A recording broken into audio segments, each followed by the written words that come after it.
dos outros, né? Esses daqui realmente estavam na equipe do Goiás e o time esmeraldino acabou não passando os valores acordados. Esse do Sidão realmente um pouquinho diferente, ele estava emprestado ao Vasco da Gama naquela reta final do ano ainda de 2020 e o Vasco não pagou seus salários referentes, né? O Goiás estava combinado de pagar metade dos seus vencimentos, segundo informações ali do portal Esmeraldino, eram de R$80 mil mensais, o que eu acho um valor baixo, tá bom? Eu acho que era até um pouquinho mais, principalmente por se tratar de um ano de Série A. Então é a única alternativa do Sidão e aí também ele não tem culpa de nada, né? O Goiás emprestou ele para o Vasco, mesmo sabendo das condições do time lá do Rio de Janeiro, no que tange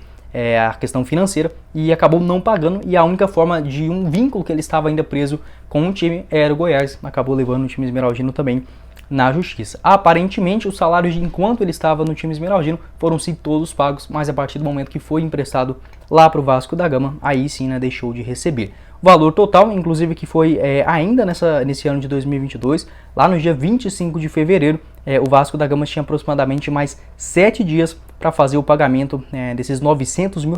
esse é o valor que foi cobrado pelo Sidão na justiça, mas quem deveria pagar esse montante todo era sim o Vasco da Gama. Tinha perguntado para o Paulo Rogério Pinheiro, inclusive mais ou menos uns 10 dias depois daquilo, ele confirmou que o Vasco não tinha pagado ainda. Vamos ver, né, como que está essa situação. Inclusive foi levado aí ao CNRD, que é a Câmara Nacional de Resolução de Disputas, né, o órgão que condenou o Vasco da Gama a pagar mais ou menos 850, 900 mil reais em relação a esse empréstimo do goleiro Sidão, que não teve uma passagem boa pelo Verdão. Obviamente, né, já chegou falando algumas coisas, umas besteiras, enfim, de um tamanho realmente para um jogador já de 37 anos de idade, naquela ocasião, muito descabíveis. Iniciou ainda a temporada de 2019 pelo Goiás, né, jogou ali o Campeonato Goiano, fez 19 partidas antes de chegar ao Tadeu, né, o Sidão já não demonstrava tanta qualidade assim, acabou sendo repassado ao Vasco da Gama para a reta final ainda do ano de 2019, até falei errado, né, foi em 2019 que ele defendeu o Vasco, só 7 jogos. Em 2020, o seu último ano de contrato com o Goiás, ele participou de mais 29 partidas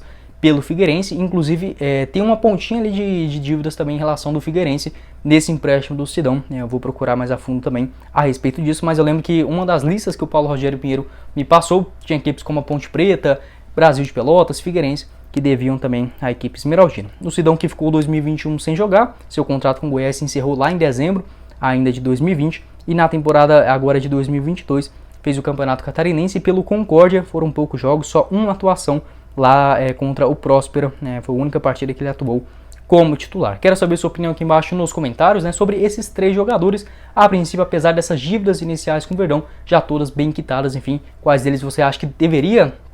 ou ter tido mais espaço, enfim, acabou decepcionando bastante. Pode deixar a sua opinião aqui embaixo nos comentários. Como eu disse, as dívidas, pelo menos essas de curto prazo, já assim bem solucionáveis. Inclusive, se o Goiás ou tiver uma boa venda nesse ano de 2022 em relação a jogadores, o que eu acho muito pouco provável, até mesmo porque a base não vem formando tantos jovens atletas assim, ou até mesmo, o principal, a permanência na primeira divisão, já consegue ele quitar praticamente todas as suas dívidas para as próximas temporadas.